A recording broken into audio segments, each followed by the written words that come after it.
অনেক সাধক ও ভক্তগণের অভিজ্ঞতা মতে কামাখ্যা মন্দিরে যাওয়ার সময় যদি হঠাৎ কোনো রক্তরাঙা ফুল, সিঁদুর বা নারী চিহ্নযুক্ত কিছু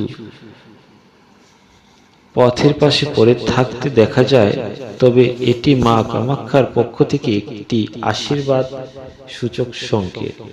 কথিত আছে, একজন বিধবা মহিলা যিনি তার সন্তান হারিয়ে মানসিকভাবে বিধ্বস্ত ছিলেন, কামাখ্যা মন্দিরের দিকে যাত্রা করার সময় একটি সিঁদুরের দানার মালা পাথরের গা থেকে ঝরে পড়তে দেখেন।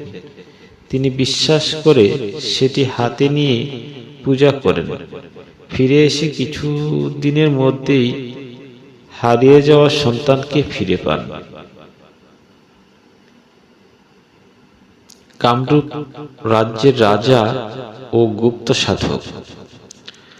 অনেক বছর আগে কামরূপ রাজ্যের এক রাজা ছিলেন।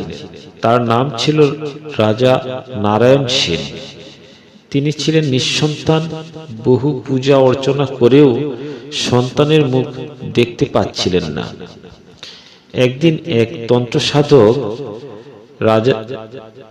রাজপ্রাসাদে এসে তাকে উপদেশ দেন, তুমি যদি মা কামাখ্যার কাছে গুপ্ততন্ত্রে 21 দিন একাগ্রতায় সাধনা করো, তবে মা তোমাকে আশীর্বাদ দেবেন। রাজা রাজি হন এবং নীলাচলে গিয়ে সাধনা শুরু করেন।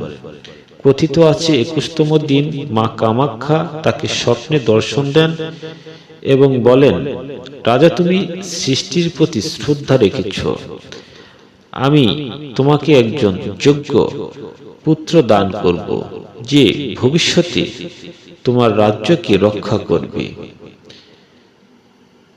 রাজার পরে এক পুত্র সন্তানের পিতা হন, যিনি পরবর্তীতে কামরূপকে সমৃদ্ধ ও শক্তিশালী রাজ্যে রূপান্তরিত করেন। এই কাহিনী এখনো কামরূপ অঞ্চলে কামাখ্যার রাজবংশ নামে পরিচিত। জয় মা কালী, সকলের মঙ্গল হোক। জয় মা কামাখ্যা।